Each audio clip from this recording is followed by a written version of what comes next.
gerne spørge dig om, hvordan du oplevede denne her introduktion til mindfulness. Altså jeg fik en masse gode redskaber med mig, men en af de ting, som jeg virkelig har fået med mig, det er sådan noget i forhold til, hvordan jeg er i nuet. Fordi jeg er rigtig meget i nuet altid, så alting er nu, og lige pludselig står fremtiden her, og så er jeg slet ikke fået forberedt mig til fremtiden, fordi jeg bare hele tiden har været midt i alting.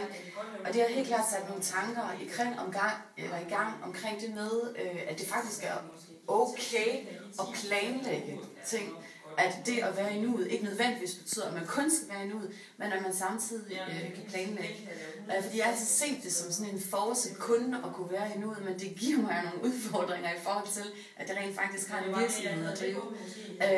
Så det har sat nogle tanker i gang omkring det, og fået mig til at tro på, at jeg faktisk kan finde en balance mellem at være i nuet og samtidig planlægge og gøre det på en ordentlig måde, på en mindful måde, så jeg ikke sådan bliver slået helt ud af kurs med i forhold til, hvilket type menneske jeg er.